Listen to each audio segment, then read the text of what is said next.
জুলাই সনদ স্বাক্ষর অনুষ্ঠান শুরুর কয়েক ঘণ্টা আগে সংসদ ভবন এলাকায় জুলাই যোদ্ধাদের সঙ্গে পুলিশের সংঘর্ষ হয়েছে।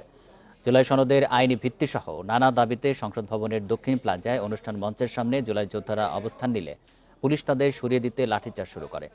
এরপরও তারা সরে না গেলে বেলা ১টার দিকে টিয়ারশেল, সাউন্ড গ্রেনেড নিক্ষেপ করে পুলিশ। এ সময় বেশ কয়েকজন আহত হয়।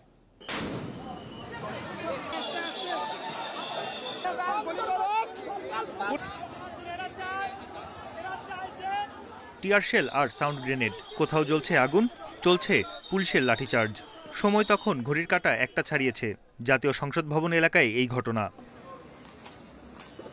শুক্রবার সকালে জুলাই সনদ সংশোধন, সনদকে স্থায়ীভাবে সংবিধানে অন্তর্ভুক্ত করা এবং জুলাই যোদ্ধাদের স্বীকৃতি দেওয়া, এই ৩ দাবি নিয়ে সংসদের দক্ষিণ প্লাজায় জড়ো হন জুলাই যোদ্ধারা। ডিএমপি কমিশনার ফোর্স করার হুমকি দিছে, যদি আমাদেরকে মাইরাও ফেলা, আমাদের জুলাই যোদ্ধাদের সাংবিধানিক নিরাপত্তা নিশ্চিত না করা পর্যন্ত আমরা সংসদ ভবন ছাড়বো না। শহীদদেরকে জাতীয় বীর হিসেবে স্বীকৃতি দিয়েছে, আহতদেরকে হলো গ্যাজেট করেছে জুলাই যোদ্ধা হিসেবে, আবার জুলাই ঘোষণাপত্রে লিখেছে জুলাই আহত। আমরা বলেছি আমাদেরকে বীর হিসেবে স্বীকৃতি দিতে হবে। আজকে জুলাই যোদ্ধারাই বৈষম্যের শিকার।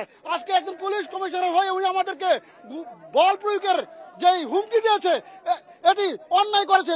দীর্ঘ সময় অবস্থানের পর তাদের সরে যাওয়ার আহ্বান জানায় আইন শৃঙ্খলা বাহিনী। তাতে কাজ না হলে বেলা ১টার পর লাঠিচার্জ শুরু করে পুলিশ। মুহূর্তেই রণক্ষেত্রে পরিণত হয় মানিক মিয়া অ্যাভিনিউ।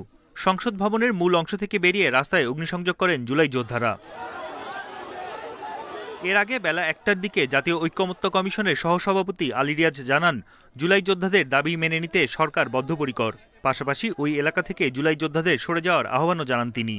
আবারও আপনাদের কাছে আমাদের অনুরোধ, আমরা কমিশন ৩১ অক্টোবর পর্যন্ত বহাল আছে, এইটি আজকে স্বাক্ষরিত হবে। এরপরেও এটাই শেষ কথা নয়, আমরা আছি। কমিশন, সরকার অবশ্যই এই বিষয়ে যে সমস্ত ব্যবস্থা নেবে সেগুলোর দিকে আমরা নজর রাখব। এরপর শুরু হয় সংঘর্ষ। এতে বেশ কয়েকজন আহত হয়েছে বলে জানা গেছে। বন ইবনে কামাল, ইন্ডিপেন্ডেন্ট নিউজ, ঢাকা।